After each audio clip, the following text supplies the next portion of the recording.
Hey guys, welcome back to Magic TV. My name's Craig. It is 9 o'clock and it's time for another video. Now today, as part of our Christmas programming, I am bringing you a list. Now this has been one of the most requested lists that I get every year. People want me to do this and it's a very difficult thing to do. They want me to rank, in my opinion, the order of all of the tricks that I've bought out in 2015. 2024. So in other words, put a list together of all of the tricks that I've done in 2024 and rank them from my favorite to my least favorite. The reason it's a very difficult thing to do is because I am super passionate about every single one of my projects. I spend years working on them, and when I actually get them to a point where I'm releasing them to the Magic community, I'm doing so because I believe that they're absolutely ready and they're the best that they can be. And also, you don't see behind the scenes, but for every one trick that comes out, there's probably 10 or 15 that have been scrapped and will never see the light of day. Just last week, I scrapped a project that I'd spent 3 years working on for a variety of different reasons. And it can happen all of the time. So asking me to rank the tricks I've bought out this year is a very, very difficult thing to do. I will tell you, I think all of these are amazing. It's not like I'm saying, well, this is the least, this one's at the bottom of the list, so this is the one that I don't like. I love all of them. If I hadn't loved all of them and continue to love all of them, I wouldn't have actually released them as a product. But something needs to be last and something needs to be first. Also, I want you to know that on this list, I'm not actually going to be including any sort of online things that I did. So over the course of 2024, I did 2 academies for Alakazam. I've got the Penguin Live that's coming up a little bit later on. I did something for Joel Dickinson for the Miracle Studio. I did 2 lectures for the Alon Magic Society. I've done quite a lot of stuff online at various different places. I'm not counting any of those. I'm not counting the online stuff. I'm just counting physical products. There is one download in there, but I'm just counting physical products. Okay. The other thing is I'm not counting anything that went up on the Netrix. I might do a separate Netrix video at some point early new year, but I'm not counting anything that went up on the Netrix. I'm just counting physical products that got released to the Magic community. Now, unless I'm missing something, that is 15 products. And so I've got 15 that I bought out this year. Now, some people are saying there's 16. If there is, I've forgotten one, and I'm very, very sorry. But I think it's 15 from what I know. I think it's 15. So I'm going to rank all 15 of them, and I'm going to give you this list, and I'm going to tell you why I think they're good, why they're on the list, and why they're the position they are. But you can get all of these. I'll tell you on each one where you can get them from. Most of my stuff is from all Magic dealers. But yeah, with that in mind, I think it's ready to go. I've gone back and forth. I've got scribbles and everything here, but I'm gonna go for it right now. So here it is: 15 tricks released by Craig Petty in 2024. How do they rank? Let's count them down. Right, so in 15th place by myself and Alakazam Magic, we have the Purse Frame Project. Now, the Purse Frame Project came out Black Friday. It was part of the Black Friday Alakazam launch, and it was going to be, once upon a time, we were going to bring out the Purse Frame Project as a physical product, and it was going to come out with a couple of purse frames. It was going to have some sponge balls. It was going to have some coins. It was going to have some cards, and me and Pete spoke to each other, and we're like, you know what? Most of the stuff that we're including with this, people are going to have. Most people have got a purse frame. If they haven't got a purse frame, you can get a purse frame for a couple of quid. I don't see why this is being a physical product. So when it came to release it, we decided to do it as a download.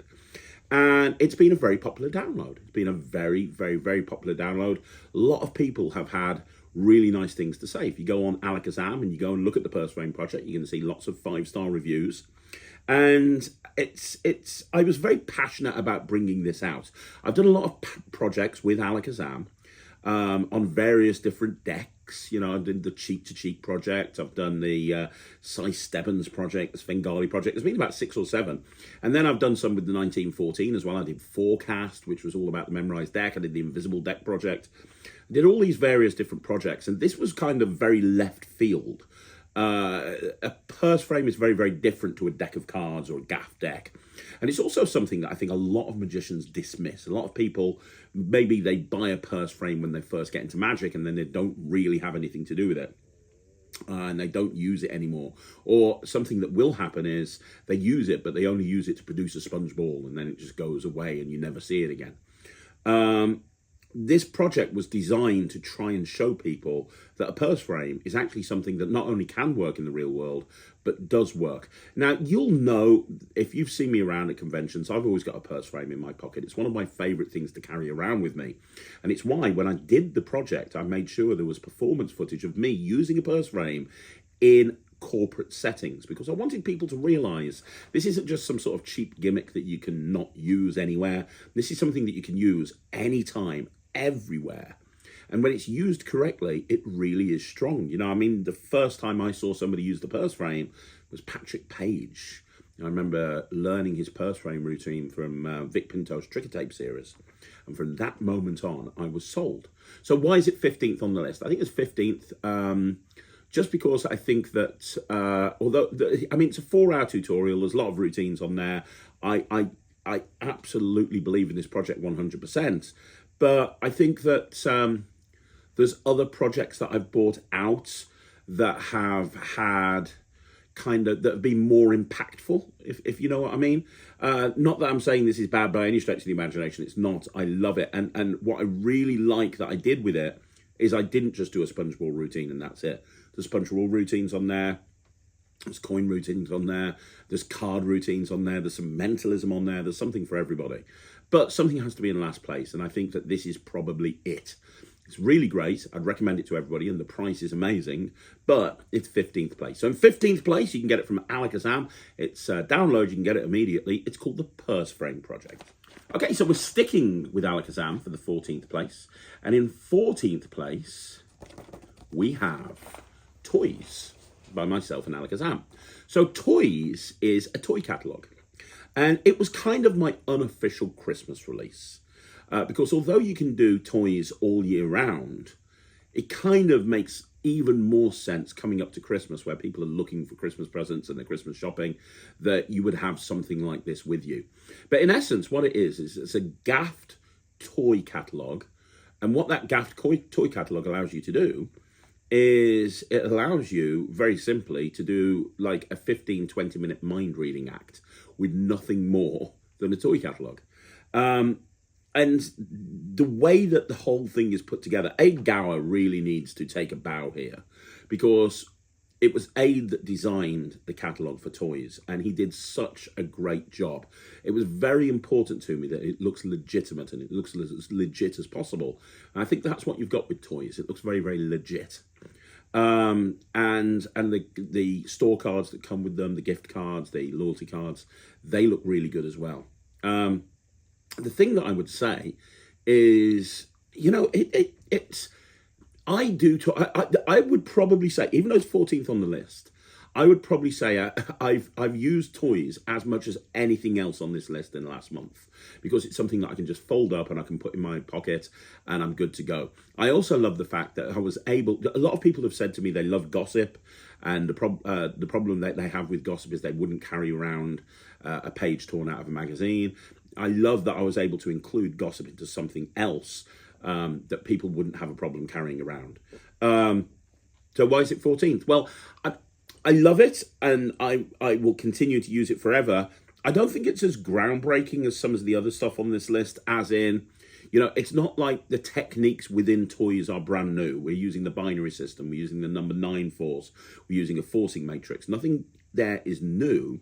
However, even though it's not new, what we are doing is we're combining it all together into one thing that allows us to logically flow from one part to the other. And there has to be a 14th place. And thinking about it, Toys is in 14th place.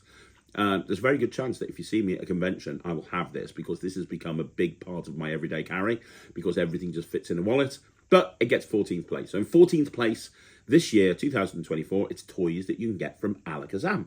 Okay, so we're now switching. We're going from 14th place and we're going all the way over to 13th place. And in 13th place, we're switching from Alakazam and we're going over to Penguin. In 13th place, we have Superimposed.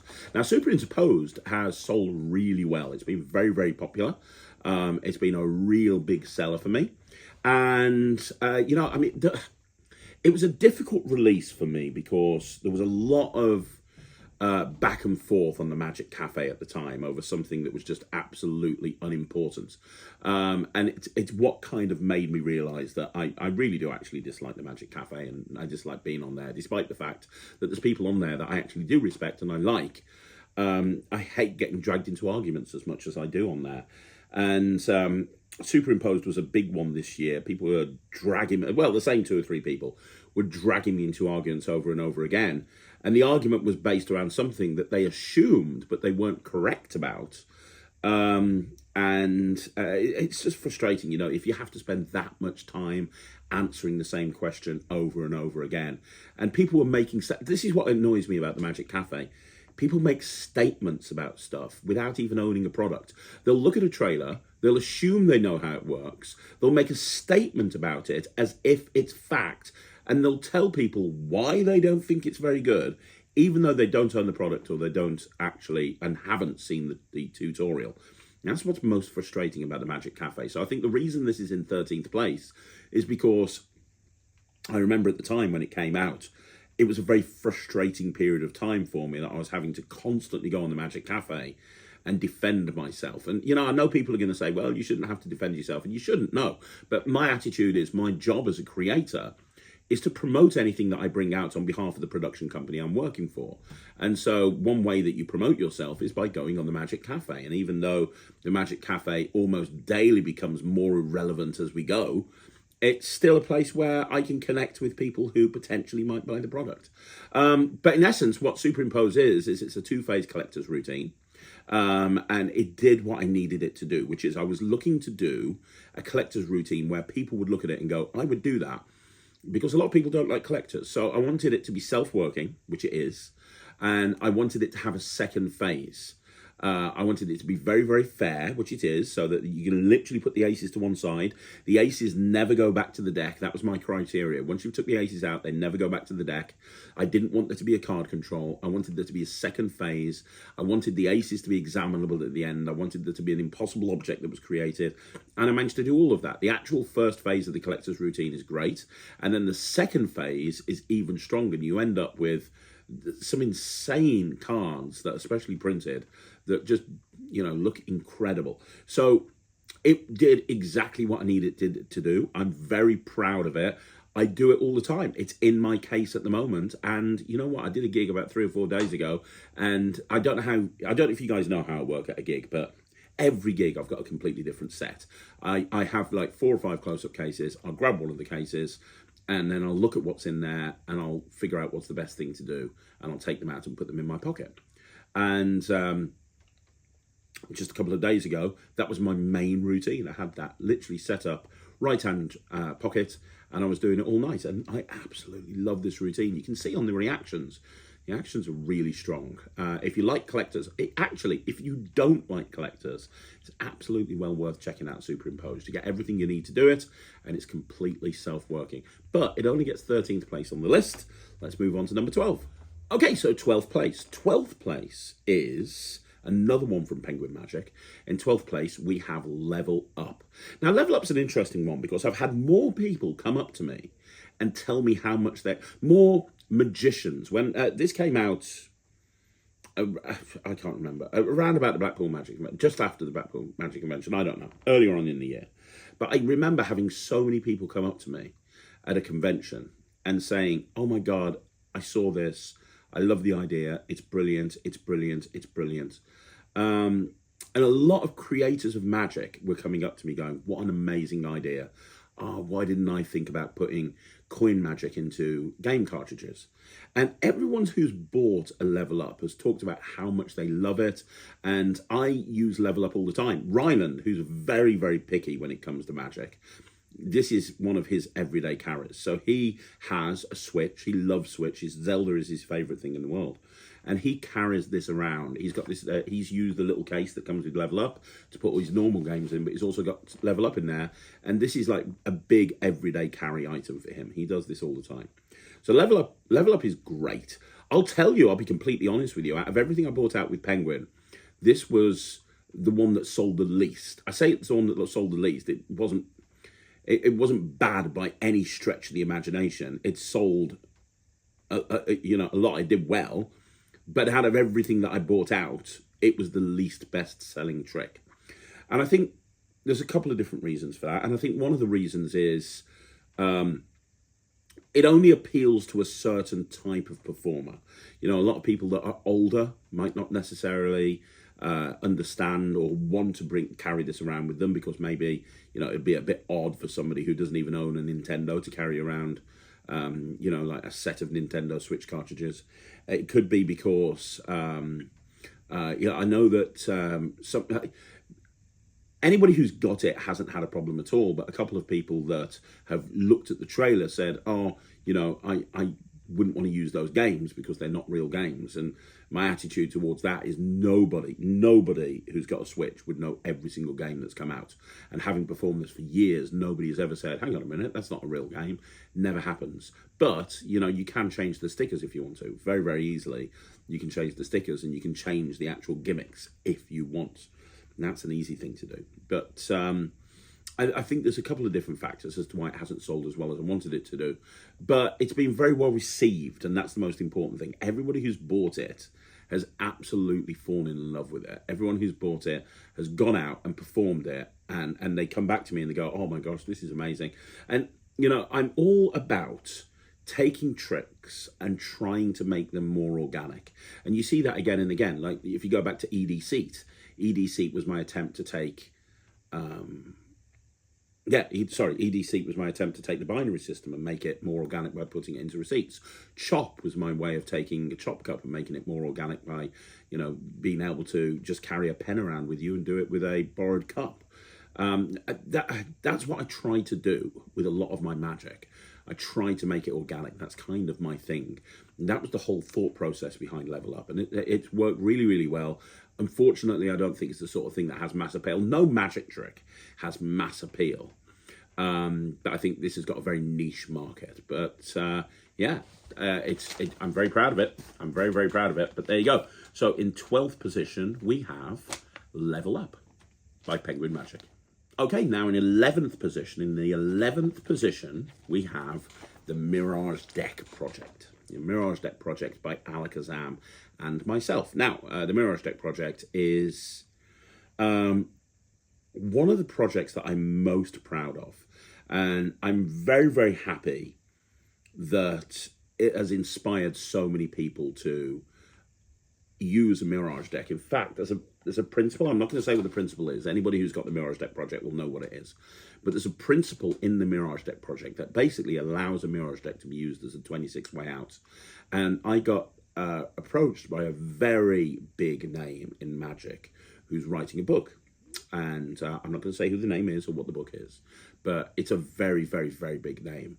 And he approached me and said, hey, would you mind if I use this principle in my book because it solves a problem that I've had and I couldn't come up with a solution for it? And I was like, yes, I would be honoured. And it's when you get feedback like that as a creator that you really kind of think, yeah, okay, I'm on the right track. And the Mirage Deck project is great. I think the Mirage Deck is something that a lot of people don't know. They've never heard of. They don't know what it is. So there was that for it, and that you kind of have to get people to understand what the Mirage Deck project is. But then people that have bought it, and it's sold very, very well. People that have bought it have just raved about the material on there. I remember Andy Gladwin watching the slow motion sandwich routine on there, where you've got two cards with an X on it, two jokers with an X on it, and they slowly come together to get a selected playing card. And he just turned around to me and he said, I've got absolutely no idea what you're doing there. And that's Andy Gladwin, who is a very, very knowledgeable magician and, just a good guy. And that's the thing about the Mirage Deck project. Anytime I bring a project out, and you guys know that I'm big fans of bringing a project out. I don't think any of my projects will ever hit #1 on a list like this. just because there's always something else. From my point of view, as exciting as it is working on a project like this, it's even more exciting when you're seeing a brand new prototype for something that's never been done before. But having said that, the Mirage Deck project is great. And it's one of my favourite projects. I think it's up there. It's definitely eclipsed something like the Visible project on the Invisible deck. I definitely think it's eclipsed that. It's eclipsed a few of them, to be perfectly honest. But I think it's been overshadowed. The Mirage Deck project came out earlier in the year. And the Sengar Deck project came out later in the year. And I think the Sengar Deck project has eclipsed the Mirage Deck project because so many people were waiting for the Sengar Deck project. But having said that, the Mirage Deck project is something I'm very, very proud of. And the routines in there are great. They really are. And because of the nature of the prop, it's completely self-working. And I love the fact that I've managed to completely turn on its head what the Mirage Deck is intended for and what it does, and that was what I went in to achieve. So mission accomplished. In 11th place, it's the Mirage Deck project. Now let's move on to number 10. Okay, so in 10th place, and it's my first mention of a trick that I am doing with Phil Smith. In 10th place, it's the Heroes and Villains deck. Now, the Heroes and Villains deck came out on Black Friday. It came out through Penguin Magic. And I love the Heroes and Villains deck. I really do. I love the Heroes and Villains deck. And I've been wanting to do a deck like this for a very, very long time. I love the idea of having like 26 people and their arch nemesises. That's kind of what I wanted to achieve. I think if I'd managed to do it... So first of all, I've seen the sales figures, and even though it only came out in November, it's doing very, very well. And everybody who's picked one up has come back to me and gone, this is great. In fact, there's a couple of people that have said this is my best release from 2024. I respectfully disagree, but I really appreciate that. I think the one thing that makes me put it further down the list is the fact that I was kind of... It's slightly different to the deck that I wanted to achieve. So there is a prototype, and I have it over there in my office. And the original Heroes and Villains deck had really different characters in there. Excuse me. Excuse me. So it had Marty McFly and Biff Tannen and Sonic the Hedgehog and Dr. Robotnik and Superman and Lex Luthor and Spider-Man and Doc Ock and people like that. You know, there were really, really well-known pairings of heroes and villains. And unfortunately, due to copyright laws, I wasn't able to go down that route. And I had the deck, and that was going to be the deck that came out. And unfortunately, we couldn't go through with it as it was. So I had to basically rewrite the whole thing and base it on characters that are copyright free. So all of the characters in the Heroes and Villains deck are copyright free. Even the Disney ones, you know, like Shere Khan and Mowgli. All of them are copyright free. And that had to be done, you know, because legally anybody who touched this with a barge pole would have got in trouble if they'd used the original one. But as a result of that, you know, as much... I'd say it's not the deck that I wanted, and it's not, but I've actually worked with the new version, the version that everyone gets. I've worked with that version more than I did the original deck. And what I found interesting is people get drawn in more when it's characters they've kind of heard of, but not really too sure who they are. I love and from a mind reading point of view, it's so much better, because if you tell them to say, pick a character, and they pick, I don't know, Thulsa Doom, and you say, remember that character, hold it in between your hands, and you go, right, this is somebody you're not really aware of. And you just know that somebody's not going to be aware of Thulsa Doom. They are going to be aware of Conan the Barbarian, and Conan the Barbarian was obviously the person who created... Conan the Barbarian is the arch nemesis of Thulsa Doom. But, you know, I like that. I like the fact that you can get a direct hit. It feels like you're looking deep into their mind and giving them the information that you shouldn't even know. So I actually prefer that in many, many ways. I actually prefer the deck that everyone gets.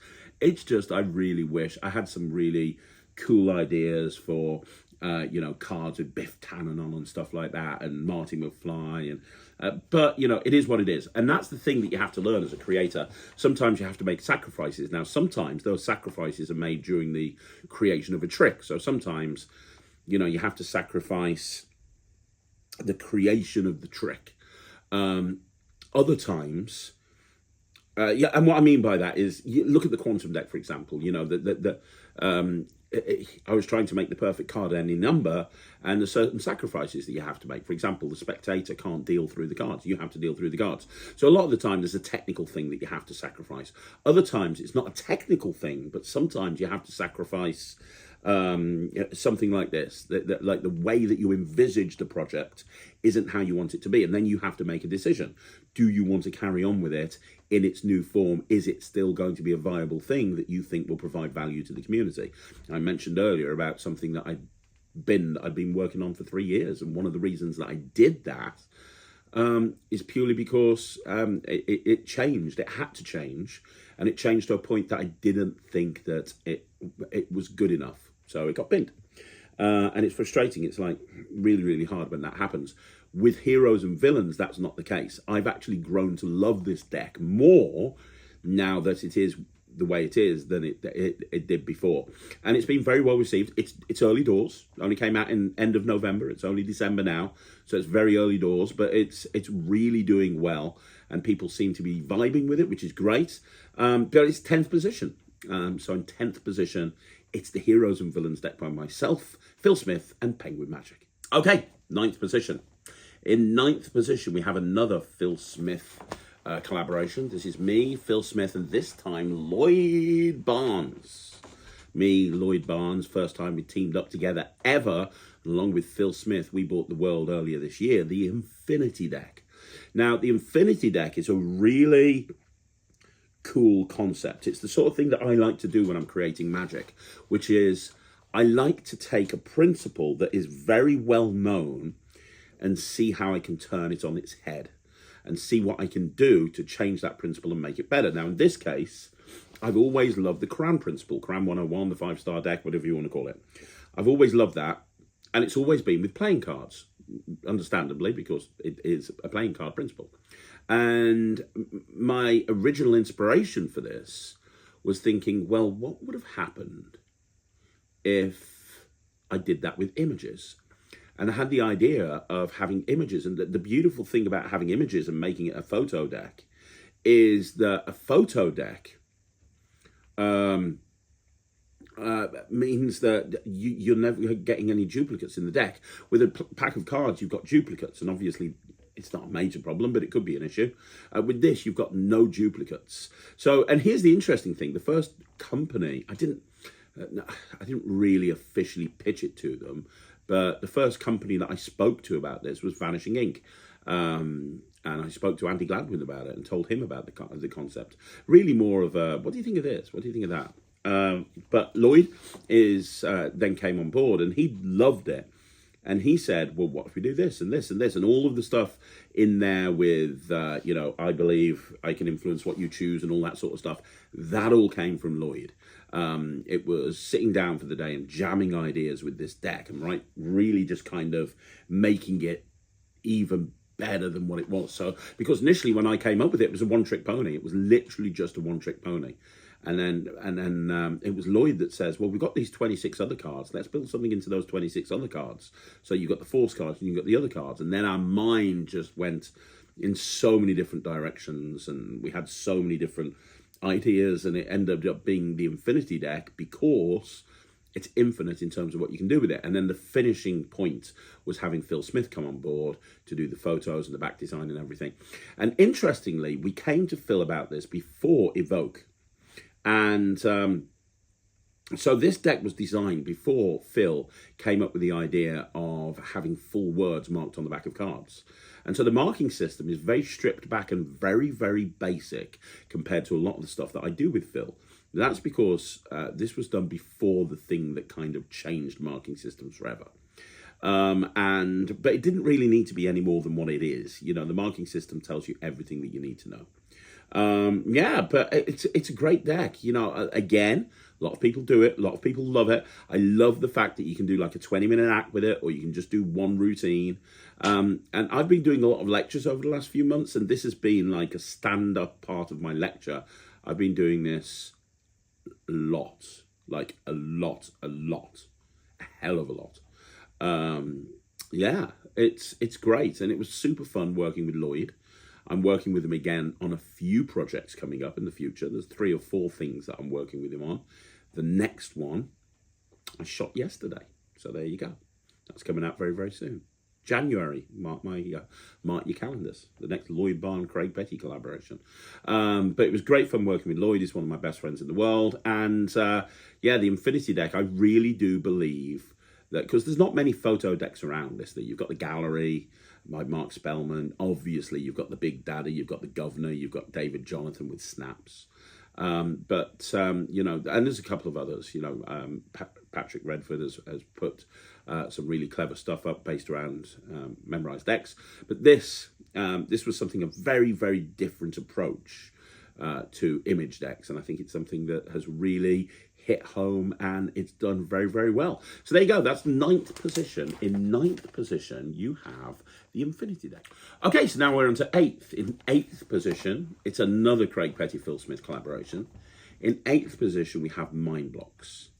Now, Mind Blocks has been really well received. It's just had its second print run because they ran out at Penguin. And Mind Blocks has been very well received, and I think it's one of those tricks that you need to go and perform in order to realise how good it is. And the reason I say this is because my friend Thomas Maloney, great magician, follow him on Instagram, my friend Thomas Maloney, he had a Mind Blocks deck when it first came out, and he used it for a cabaret thing. He used it for a baby gag, which is what the deck was intended for, so obviously that makes sense. But he'd never done it in close-up. And he came with me to a lecture, and he saw me performing Mind Blocks. And then he, you know, picked up another Mind Blocks deck. And I spoke to him last week, and he said that Mind Blocks is one of his most performed routines. And it's probably one of his favourite tricks that I've brought out this year. And he said the reason is everybody knows what Lego is. It's something that people can easily remember. The images on the cards are so vibrant and so visible. And the marking system, let's be honest, the marking system is ridiculous. It is so easy to see. I actually think out of everything that I've done with Phil, this is his best marking system. This is just stupid good. It really is just, that's the best way I could describe it. It's stupid good. It's, you know, it is what it is. It's such a powerful, you can see the marks on these cards on the other side of the room. And so many people have come up to me and said that Mind Blocks is their favourite trick. It's one that when I dem it at a convention and then I show the marks, people buy it immediately. Because they're like, oh my God, I need that. It's easy to do. There's tons of routines on there. But I mean, it's the main routine that everybody wants to do because it's the main routine that is so powerful. I think, in hindsight, it got released at the wrong time. And the reason I say that is because it came out about a week after Evoke. And I think that the entire world was loving Evoke, and Evoke was like, oh my God, it's Evoke, it's amazing. And then this came out like almost like about a week later, and it's kind of, I think it kind of got overshadowed by Evoke a little bit. Not to say it hasn't done well, it's done very well, but I think it could have come out maybe a couple of months later. But still, it's, you know, probably more magicians talk to me about Mind Blocks and about how much they love it than any other trick I've brought out. So, you know, there's that. But I love it. It's got a permanent place in my gig bag. It's also in my cabaret case. It's near and dear to my heart because it's one of my tricks that I've brought out that my son actually likes. So there's that as well. But yeah, it's Mind Blocks. It's a deck of cards all based around Lego sets. So you have lots and lots of different colourful Lego sets in there. And you just, you know, that's it. You have Lego sets. It's marked on the back. You know what the Lego set is. You know the number of bricks. You know the star rating. It's got the mother of all book test built into it. A lot of that sort of stuff. but it's just the way that the cards are designed. Phil really hit it out of the park with this. And if you know Thomas Maloney, go and speak to him because he will tell you how strong this is. Okay, 7th place. In 7th place, we're up to 7th place now. Very, very exciting. In 7th place, we have another project. We have the Svengali Deck project. Now, this has hit it out the park and then some. You guys know the Magic Alon Society. I talk to them all the time. I think that Alon is one of the most forward-thinking young men that I've ever met. I think Alon, now he's a genius, let's be honest. The kid's a genius. I say kid, he's not a kid, but he's a genius. And the community he's set up is nothing short of phenomenal. And they had their award ceremony on the 20th, and I was awarded Download of the Year for the Svengali Deck project. And I think out of every project I've ever bought out, this is the most kind of anticipated. When I bought out Visible way back when I first started creating Magic again, when I came back to the Magic community, one of the first questions that came up was, can you do that, but with the Svengali Deck? And I knew, and I had this, it took me 4 years to get to the point where I was happy for it to come out. And I knew it would be an uphill battle.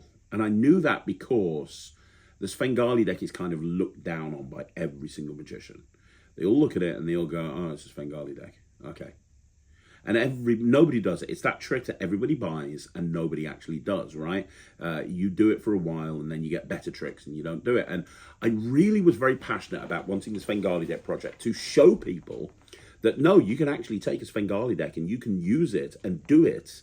And people won't even realize you're using a Svengali Deck if you do it correctly. And I really wanted it to be that. And it's why, just like with the Purse Frame project, I went out to corporate events and we got the live performances at corporate events because I wanted people to see that this is stuff you can do in a real gigging situation for real people. And I was a bit worried. I was worried more about the Svengali Deck project than I was about anything else that came out, because I was like, are people going to get it? There's been things that have come out before about the Svengali Deck. The late, great Daryl did something for Murphy's Magic. And then before that, there was books, weren't there? 101 uses of the Svengali Deck and stuff like that. So I was kind of thinking, I was a bit worried. And I was like, are people going to get it? Are they going to enjoy it? And luckily, people got my vision. They got what I was trying to do with this. And, I've had messages. I've had messages from people saying, wow, the Svengali Deck, this is a game changer for me. I'm now going out and I'm gigging with a Svengali Deck, and I never thought I would do that. I mean, as far as I'm concerned, mission accomplished and then some. It's another download, although it's also a physical product. You can pick up the Svengali Deck project as an actual physical product, or you can just get it as a download. It's completely up to you. But whether you get it as a download or you get it as a physical product, you're going to need a lot of Svengali Decks because there's a lot of different things that you can do with them in there. And that's the other thing I wanted to do. I wanted to have it set up so that half the project was with just a normal Svengali Deck, but half of it was setting up that Svengali Deck in a different way that would allow you to go in a different route, create almost like a unique gaff deck. And the magic versus mentalism thing is genuinely my favorite trick to do in a lecture. I love doing it. I know a lot of people haven't picked up the Svengali Deck project, so that magic versus mentalism, that's how I opened my Penguin Live holiday special that went out. And that should tell you everything that you need to know about this trick. It's brilliant. I love it. I love the whole project. So there you go. That is the Svengali Deck project. You can get that from Alakazam as a download or as a physical product. Okay, so in 6th place, we have another Craig Petty, Phil Smith collaboration. And this isn't the one that started it all. I think the thing that I first worked with Phil on was Cube 52. So this didn't start it all, but I think this kind of started our exploration of decks that aren't decks, and that's Evoke. Now, Evoke for me was a game changer. It really was. It's something I was so passionate about. Evoke. It was something that I really wanted to bring out for a very long time. And I paid Phil before I even had a company that bought into it. I wanted to have everything I needed and have everything in place. I wanted to have more ducks in a row, so to speak. And it's in many ways, Evoke's groundbreaking in that it was the very first kind of product that Phil and I worked on that that basically marked full words. It was the first product that me and Phil worked on where the mother of all book tests was built into it. I still think the stupid principle is one of the best things in there. It was a really interesting evolution of Spidey's ABC. And I knew that I knew it was going to appeal mainly to mentalists. And let's be honest, I'm not a mentalist. I do mental magic, but I'm not a mentalist. And it's why I had people like Peter Nardi. It's why I had people like Ian Rowland. It's why I had people like Pete Turner on the project, as well as me, simply because I didn't want to. I knew it was going to be big, or I knew it could have the potential to be a big release, but I didn't want it to, like, for mentalists to dismiss it and go, oh, it's Craig Petty, well, he's not a mentalist. Because I really do believe that Evoke is a tool that all mentalists can and should use, that really can and will take your mentalism to the next level. And it's great to hear that so many mentalists are using it. Alon at the Magic Alon Society, again, gave Mentalism Trick of the Year to this. The community gave Mentalism Trick of the Year to Evoke, which blows me away. The fact that I've brought out a trick that's been awarded an award for Mentalism Trick of the Year, and I'm not even really a mentalist, fills me with joy. It really does. And it was part of it was the start of a wonderful journey with me and Phil Smith. Evoke is great, and I think it's one of those products that will continue to be recommended. You know, if people get into mentalism, I think one of the first things that are going to be offered is Evoke, because I think Evoke allows, it's almost like a cheat sheet. It almost allows you. I was able to go out and do pretty hardcore mentalism, and I'm not a mentalist by any stretch of the imagination, just by leaning into the emotional nature of the product. Very, very proud of it. Very, very proud of Murphy's for releasing it. Very, very proud of everything about it. Yeah, it's a great trick. I love it. It's why it's on the list. It's why it's number 6. So in 6th place, if you don't know what Evoke is, by the way, it's 26 cards, and they're designed to look like motivational posters. And each one has got a different kind of emotion on. Anxiety, boredom, confidence, depressed. Some of them are positive emotions. Some of them are negative emotions. The negatives are in black and white. The positive emotions are in color. And it allows you to do very emotive mentalism. I love it. I really do. So there you go. That's Evoke. Now we're heading into the top 5. Okay, 5th place. In 5th place, top 5, 5th place, we have Destiny Deal. Destiny Deal by me and Penguin Magic. A lot of people thought this was the Atomic Deck because it was an any card at any number. It's not the Atomic Deck. The Atomic Deck is a full deck. It's a completely different thing. A completely different approach. But Destiny Deal was another one like Superimpose that I had to argue with on the Magic Cafe, because it was another one that the certain people on the cafe were thinking was one particular. They thought it was done in a particular way, and it wasn't. They thought it was just a double lift, and it wasn't. It's way cleverer than that. There's so much more going on with it. But when I went to Penguin, I really tried to put across to them how passionate I was about this coming out, because for me, I always do Destiny Deal. And I love ACAN. I've got a million ACANs that I do. And I love ACAN. And there's certain times and places for every single ACAN. What I love about Destiny Deal is I can just have that one card in my wallet, and I can borrow a deck of cards, and I can go into a kick-ass ACAN anytime, anywhere. And my goal with this ACAN was to show people who don't like ACAN that ACAN can be a very commercial plot if presented correctly. And so the focus of this, at least initially, was to make sure that the presentation was very different to anything that people had seen before. And that's why you have that instruction card. And the instruction card, I love the fact that it allows you to do a very unique presentation, whilst at the same time also being the method that allows you to do the trick. Now, not Evoke, sorry, that's the other one. Destiny Deal is, what I love about it is it's completely self-working, because that one gimmicked card does everything for you. If you can control the card to the top of the deck, you can do this trick. You can do this trick, you can do this trick, you can do this trick. And because you're basically following a script, which is written down for you on the card that you're using, you're going to get great reactions, even if you're not a great presenter of magic. And I love the fact that the thing that you're using to present the trick is also the thing that's doing the magic, and therefore it's an organic object that's involved in the trick that's also doing it. There's just so much to love about this, and it's one trick, one card, and one card only that allows you to do this whole thing. I love it. I really do. I love it so much, and I love the fact that so many people have.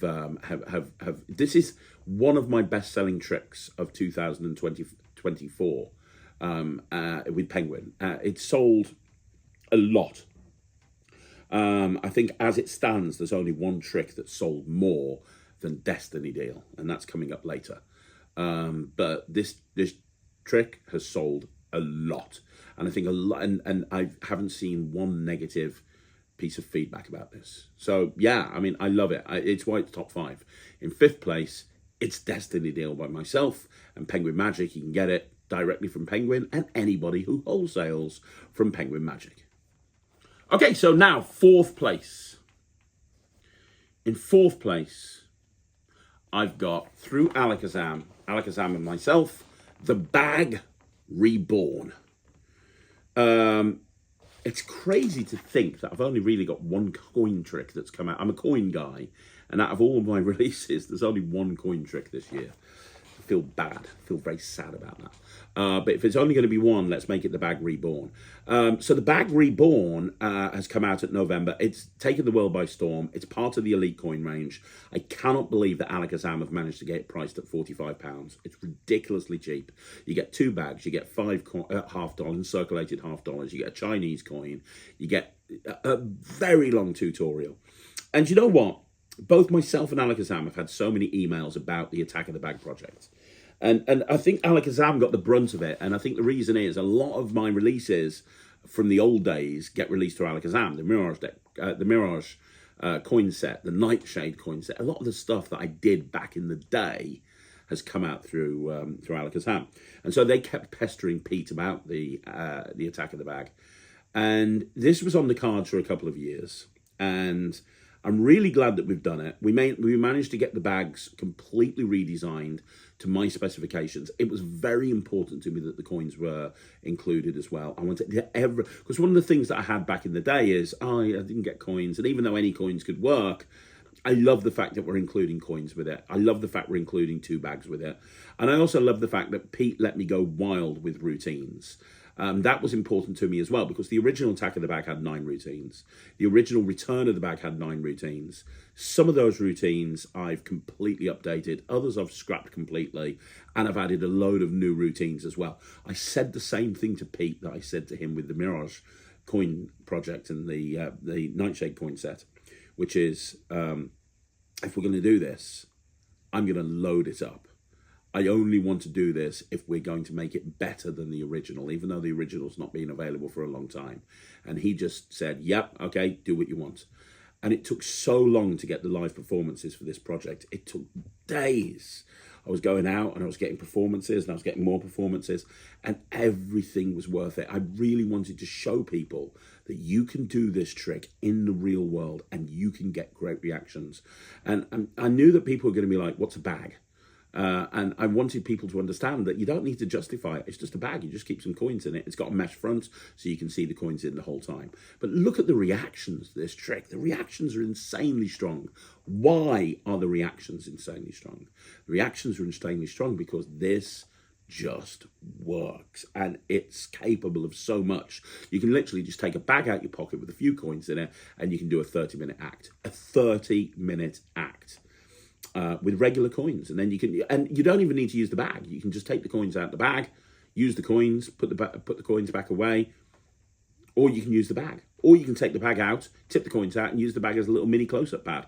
There's so many options available to you, and I knew we had to do it right, and I believe that we have done it right. I also think it's the gateway drug of the Elite coin range for Alakazam, in that a lot of the stuff with the Elite coin range is over £100. It's all really expensive, right? This is not. So people that are wanting to get into coin magic, it's a nice, inexpensive first step, which is why I wanted to make it so thorough. I knew that a lot of people were going to be buying this that maybe hadn't done much coin magic before, and I wanted it to be very comprehensive in terms of sleights, in terms of moves, in terms of routines. I wanted everybody to know, yeah, okay, this is how it works. This is what you do. There's so much you can do with this.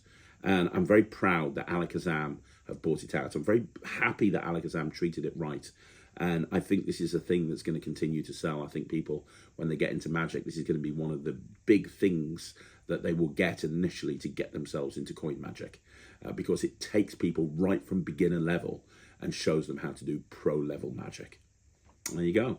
So 4th place is the Bag Reborn. Now we're into the top 3. 3rd place. 3rd place. 3rd place. Cheetah Chips by myself and Penguin Magic. Another Phil Smith, Craig Petty collaboration. You know what? When me and Penguin started talking about doing a marked poker chip set, I said to them at the beginning, I said, right, 2 things have to happen with this. 3 things have to happen if we're going to do this. The first thing that has to happen is we have to include 2 of each value. That's important, because in my head, I immediately had 10-card poker deal, ESP matchups. I had that sort of thing. I wanted to be able to do card tricks with poker chips, because I just knew that would be an instant hook, and the gambling thing would make it perfect. So I said, right, we need to have multiple chips. It has to be costed at such a way where it's affordable, but we need to have a bunch of chips in there, a minimum of 10.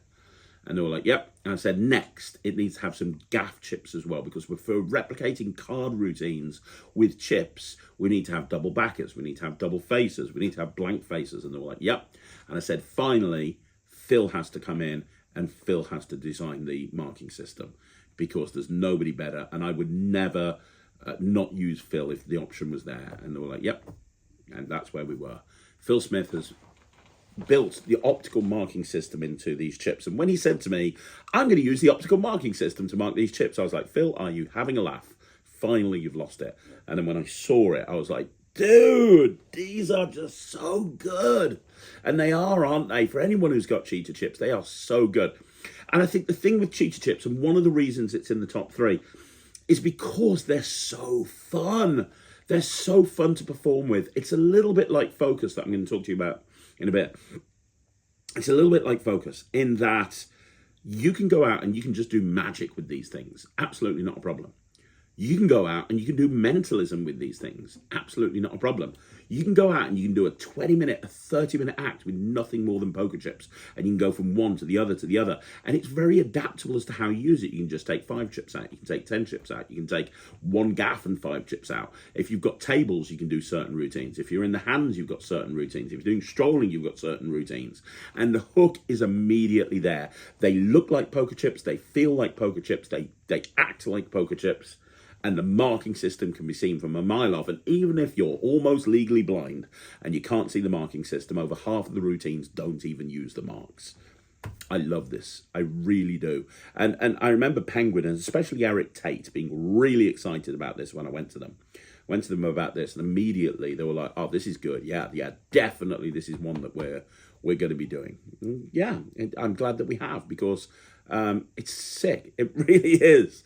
Cheetah Chips is amazing. And I'll tell you right now, I've got like 5 of them. And I say that I've got 5 close-up cases when people listen to me. And I have got 5 close-up cases. Cheetah Chips is in each one. I don't want to do a gig at the moment without having Cheetah Chips in my pocket. So, yeah, it's the way it is. I love Cheetah Chips. What can I say? It's amazing. So, yeah, in 3rd position, it's by Phil Smith and myself. It's by Penguin Magic. It's Cheetah Chips. Okay, 2nd place. Boom. 2nd place. In 2nd place, I have Magic Button, the Magic Button project, which has been my best-selling trick at Penguin this year. The Magic Button project has sold thousands and thousands and thousands of units. It got released, when did it get released? It got released around about Blackpool time, maybe just after Blackpool. It got released around about that time. And the Magic Button project has been an instant hit. And I think one of the reasons is it's very different to something that I've put out before. I've never done anything like this before. The Magic Button project is all about a finale to an ambitious card. And, you know, what I wanted to achieve and what I have been able to achieve with this is, you know, when you see a finale to any routine, but especially an ambitious card, when you see a signed card finale, a lot of the time, they know what's going to happen. So when you pull that wallet out of your pocket, you know that the card's going to go in the wallet. You don't know how it's going to go there, but you know the card's going to go in the wallet. When you pull out the little box from your pocket, you know the card's going to go in there. You just don't know how. With Magic Button, you put that button down on the table right there at the beginning. It's an instant hook. And that people love pressing that button, man. They really love pressing that button. But at the end, when the card vanishes, they have no idea what's going to happen. They have no freaking clue that it's going to end up on the other side of that button. And when you show them that it's on the other side of the button, genuinely minds are blown. And if it was just released with that one trick, it'd be a great trick. But the fact that they've Penguin allowed me to include so many routines, and that's what I love. I wanted this to be like an old school gaff deck. I wanted there to be lots of different button gaffs that allowed you to do lots of different routines, and that's what we've got. And yes, you can get a refill deck where it's just nothing but button reveal cards, but I wanted the initial thing that people to buy to be like lots of different gaffs, so you can go so many different routines. And some of the routines on the project are as good as, if not better than, the main routine, and that's what I love about it. I think it's the strongest collection of routines that I've ever put out. And you know what? I love the fact that Penguin managed to get it so cheap. $20 for a fully gaff deck with multiple reveal cards is insanely cheap. Penguin, you evil, evil people. How they've managed to get it so cheap, I don't know. It's brilliant. Absolutely brilliant. I love Magic Button. It would have been first if it wasn't for first. For the longest time, it was first. And I didn't see the routine that is first coming first, but it has, and it is.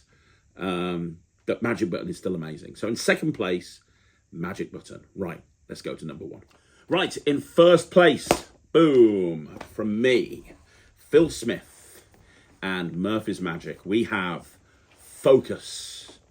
I take Focus around with me everywhere. I'm leaving for a gig in a bit, and this is the stuff that I'm taking with me, and you can see in my Nicholas Lawrence case.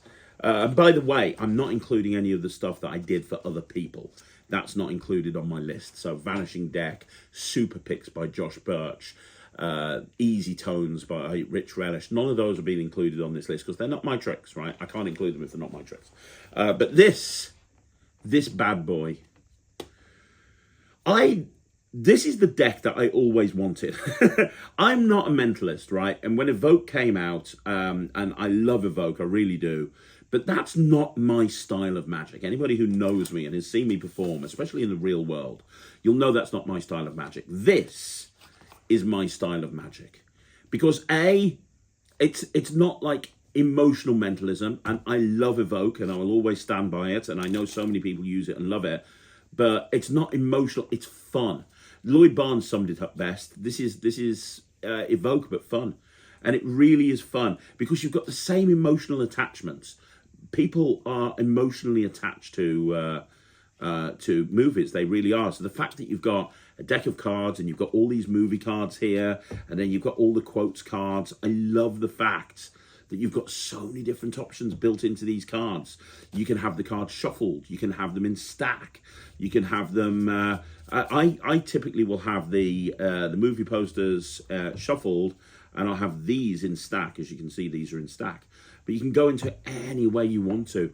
I love that there's 40 routines. I love that it's a 10-hour tutorial. I know some people don't like that. I don't care. I have so many routines with this, and I wanted to share all of them. I love that there's so many different options, and I also love that you've got the Ghostbusters cards in there. You've got the Slimer cards in there. You've got half the routines are for magicians, because I love the fact that you can have a deck of cards like this that's got an instant hook. You can walk out, and if I want to go into mentalism, I can. If I want to go into magic, I can.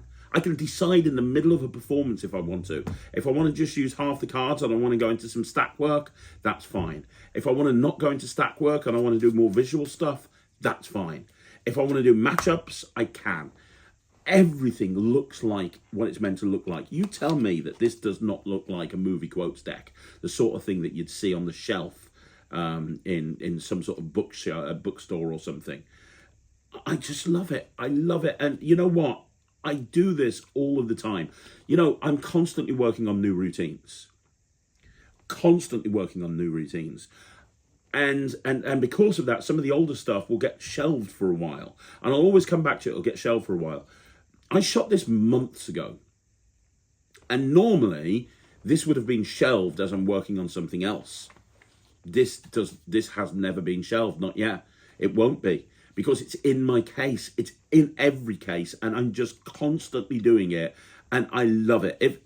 If genuinely, if I could just have one trick from 2024 that kind of represents my work and the sort of thing that I strive to do, it would be this: focus. And if I never do another one of these decks again, and there's a question mark over whether I'll do another one again, if I never do another one of these decks again and focus is the last one, then I've left the best till last. And I firmly believe this.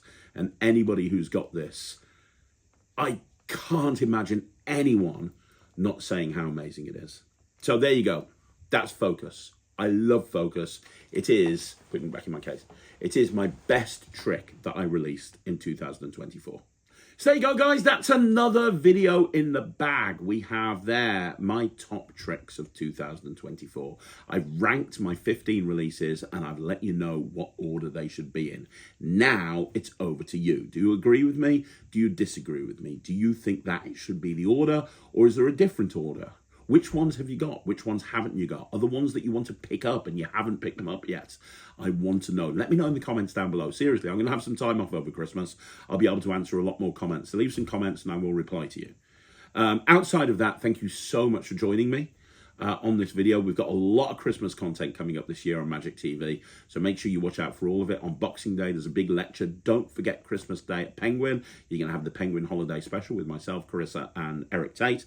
But thank you so much from the bottom of my heart for everybody that's ever picked up any one of my releases. Don't forget, leave comments down below. I'll see you again soon. My name's Craig from Magic TV.